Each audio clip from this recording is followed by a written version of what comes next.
I was in the middle of preparing to attend the funeral of my beloved mother-in-law who had just passed away. Then all of a sudden, my phone rings. "Don't you dare come to the funeral. Go back to your parents' house in the countryside right away." What? Confused but obedient, I immediately headed home to the rural Midwest where I was from. Later, I found out from my husband about the existence of his estranged, despicable sister, Jessica. "So Mom's dead, huh? How much of the inheritance do I get?" The audacity of her trying to profit from my mother-in-law's inheritance. Unforgivable. I decided then and there to protect my mother-in-law's honor and fight against this vile sister-in-law. In the end, after a fierce war of words, my sister-in-law ended up in a dark, cold cell. My name is Kristen, a typical housewife. I'm married to Charles, a company employee, and we lead a blissfully happy life together. I've heard that many women struggle with their relationships with their husband's family after marriage, especially between a daughter-in-law and her mother-in-law, where there are often rumors of covert and brutal conflict. I, too, had such a gloomy perception. However, fortunately, I've been able to lead a worry-free marital life in that regard. Yes, I had a great relationship with my husband's mother, Charlotte. For instance, "Kristen, what do you think of this cardigan? I knitted it thinking it might suit you." "For me? Thank you. It's adorable, and your knitting is really impressive." "I'm glad you like it. The wind is getting chilly, so be careful not to catch a cold." "Absolutely. Hey, if it's all right with you, could you teach me how to knit sometime?" It was just like that. Charlotte's smile was always filled with warmth and kindness. I owed her so much. She had even helped us financially at times. I loved my gentle mother-in-law and considered her like a second mother. But then, "Kristen, Mom passed away in the hospital." I received the news of Charlotte's death just the other day. I was shocked by her passing, and for a while I could hardly eat anything. But I guess that's reality, and I have to accept it. Come to think of it, Charlotte had been diagnosed with terminal cancer a few years ago and had been undergoing chemotherapy treatment ever since. It must have been a really tough fight. Whenever I visited her, Charlotte always greeted me with a smile. Surely she was doing her best not to worry us.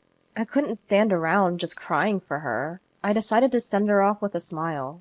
With that in mind, I was getting ready to attend my mother-in-law's funeral, which was to be held at my husband's family home. Then, all of a sudden, my cell phone, sitting on the table, started ringing. Curiously, I checked my phone and saw my husband's family's number displayed on the screen. My husband had gone ahead to prepare for the ceremony. Maybe he'd forgotten something. I casually picked up the phone and put it to my ear. However, "Kristen! Don't come to the funeral. Go back to your parents' house in the countryside right away." My husband's frantic voice echoed from the phone. "Wait, what? You want me to go back to my parents' house? Why are you in such a panic?" "Sorry, we had a bit of a problem at the venue. I'll explain everything once we meet up." Naturally, I was confused by my husband's words.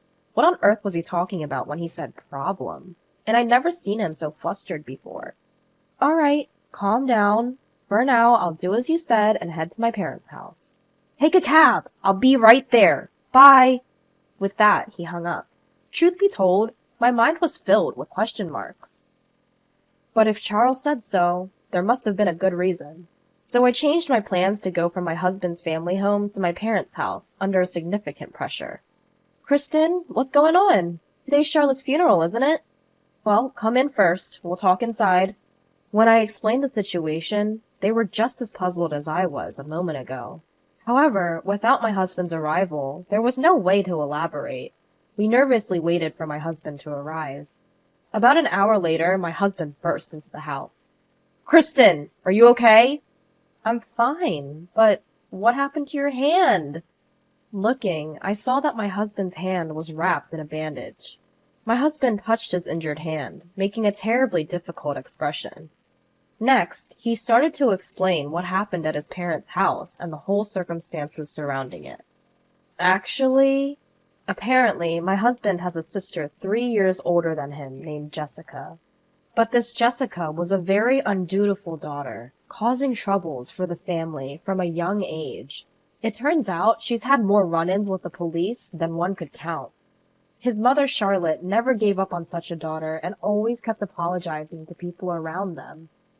And she even took responsibility for the debt that Jessica created. "I'll definitely pay it back, okay? Please, Mom." She believed her daughter's words, but Jessica betrayed that promise and left home. Jessica was cut off from my husband's family, and it has been a no-contact situation until today. And then Jessica showed up at his parents' house on the day of her mother's funeral.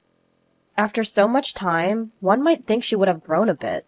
However, the words that came out of Jessica's mouth were, "So Mom's dead, right? How much of the inheritance can I get?" Of course, my husband was furious with her attitude. Was that the first thing to say after their mother's death? He went on to angrily tell his sister that she was disinherited a long time ago. And also, to Charlotte, her daughter was no longer Jessica, but Kristen. In other words, me. "What? Kristen? Who's that woman? It's ridiculous if she can inherit and the real daughter can't." Upon hearing the truth, Jessica became enraged, her face turning red. Then she snatched my husband's phone and stormed out of the house in her car, hurling hostile words towards us. Apparently, the injury to my husband's hand was from her biting him at that time. I remotely locked the phone right away, but it seemed she might have found out our house location and Kristen's face from the contact list and photos. Oh my, I can't believe my ears! I was speechless for a moment after hearing my husband's words.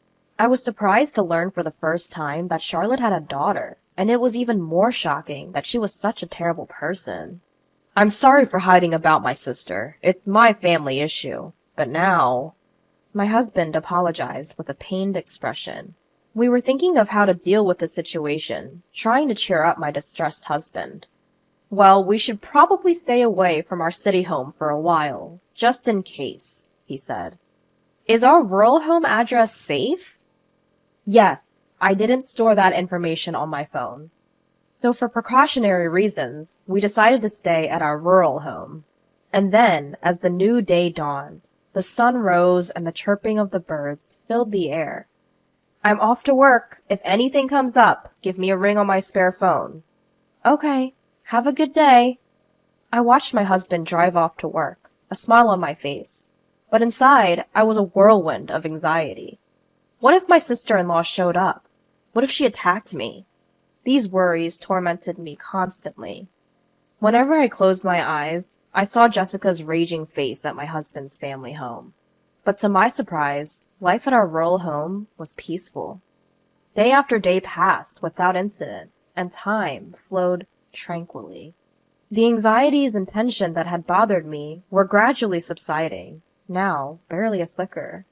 If only this issue with my sister-in-law could simply disappear. I started to think optimistically. That's when the situation changed.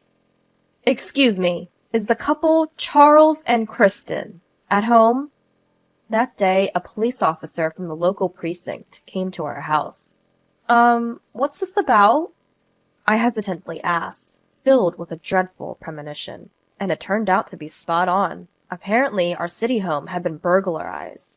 The police had just received a call from the scene. I contacted my husband to tell him what happened, and we rushed back to our home together. And when we arrived, sure enough, the house had been ransacked. Every drawer was open, as if a storm had swept through. "Is there anything missing?"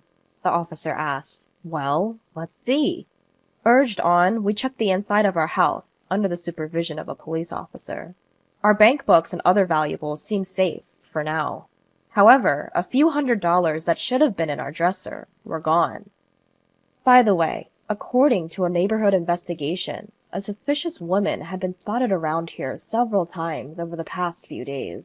This woman was reportedly shouting in front of our house, yelling things like, "Come out!" and "Pay me back!" Charles, could that be? I'm pretty sure. I'd bet 90% sure that it's Jessica. My husband nodded while looking at me. We explained the recent issue with my sister-in-law to the police. The matter of the disrupted funeral, the stolen smartphone, and my husband's injured hand? The police responded rather smoothly. It was probably because we had previously reported the smartphone incident to them. Afterward, we had to give a more detailed account at the police station and didn't get back to our rural home until it started to get dark. The burglar was caught soon afterward. As expected, the culprit was Jessica, my sister-in-law. According to the police, she was audacious enough to stay in a hotel near the crime scene after the burglary. She was supposedly taken into custody while nonchalantly receiving a massage from room service. Of course, she paid for all of this with the money she stole from our house. Even though she admitted to the crime, she was denying the burglary. Although I didn't understand the details, it seemed that when the crime involved family, things weren't so straightforward. Anyway, we were called back to the police station again. Guided by the officer in charge, we were led into the room, and there sat a brunette woman, sulking in her chair. Suddenly, she blurted out indignantly, "Charles, how could you do something like this to your own family? It's unbelievable." Jessica showed no remorse at all. In fact, she didn't even seem to think she had done anything wrong. She probably acted like this during the police interrogation too. According to her, she didn't enter the house with the intent to burglarize it. She claimed she had come to discuss inheritance matters, but since we were always away, she had no choice but to break the window and enter. Even the money she stole was only necessary for her to stay in a nearby location, so she said. In other words, it was all our fault. What a short-sighted and selfish way of thinking. To think that such a dangerous person harbored resentment against me.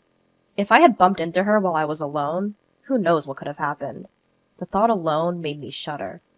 Meanwhile, my husband Charles and my sister-in-law were engaged in a heated argument. "You've got some nerve showing up after all these years and pretending to be a part of the family. Give me back my phone, will ya?" Fine. I'll give it back. You locked it right away, so I couldn't even use it properly. Just like you, huh? Besides, family is family, isn't it? Both Mom and I cut ties with you a long time ago. That means you have no business with her inheritance. Oh, about that. Leaving all her money to a stranger's daughter instead of her own. Was the old hag out of her mind or what? Please, stop saying such disgraceful things. Before I knew it, I found myself shouting. I couldn't stand her disrespecting Charlotte. But Jessica shot back, glaring at me and sounding quite annoyed. "You're that Kristen woman, right? The one who stole the inheritance that was supposed to be mine." "No, I didn't steal anything. I mean, what do you mean?" With that, Jessica started bearing down on me. I hate to admit it, but her intense stare had me frightened. I lost the words I was about to say. Jessica seemed to see right through me, snorted, and began to laugh, looking as if she had just won a victory. At that moment, the police officer sitting with us coughed lightly and stepped in. "Let's all calm down, folks. It seems there's a lot going on, so why don't you have a family discussion first?" He must have decided it was a family matter from our exchange. "We can discuss the matter of the charges and everything else later," he said, bringing the situation under control. Later on, we set up a formal discussion at our in-laws' home. In a living room covered with carpet, Charlotte's relatives gathered around a large table. In the midst of this tense atmosphere, it was Jessica who spoke first. "If you give me my share of the inheritance, I'll let all the past rudeness slide. You should be grateful to generous me." Jessica was still as arrogant as ever. Well, it was to be expected. There was no way someone who hadn't changed in over a decade would change in just a few days. Every time she opened her mouth, she kept insisting, "Give me the inheritance. Drop the charges." Of course, we had no intention of meeting her demands. "We've said it over and over. You were disinherited, so you can't receive any of Mom's inheritance." "Well then, why don't you guys give me some money after you receive the inheritance?" "There's no way that absurd idea is going to fly," my husband said, visibly frustrated. I calmed my husband and then turned to her, doing my best to remain level-headed. "Jessica, did you read all of Charlotte's will? There was a section about you too." "I'm only interested in the part about the inheritance. The rest is probably just her grievances against me." "No, Charlotte was concerned about you. She was filled with regret." "Well then, she should have given me the inheritance, even more so." With that, Jessica scoffed in annoyance. My blood was boiling, yet I felt overwhelmingly sad. She saw her own mother, Charlotte, as nothing more than a convenient tool. Charlotte didn't give you any money because she knew she couldn't change you with it, I said without waiting for her response. I can't let a despicable person like you have even a cent of Charlotte's money. You're telling me you've got some nerve, considering you're not even blood related. I don't want to hear that from someone who dismissed their own blood ties. Facing my words, Jessica faltered for a moment. Then her eyes narrowed sharply, glaring at me. It's an ugly, terrifying look. But this time, I couldn't look away. There's nothing more to discuss. Please, leave now, I said, locking eyes with the intimidating Jessica. Suddenly, Jessica lunged across the table at me, either out of rage or fear. But she was immediately restrained by my husband and other family members present. 10 minutes later, she was forcefully escorted out by the police who arrived at the scene.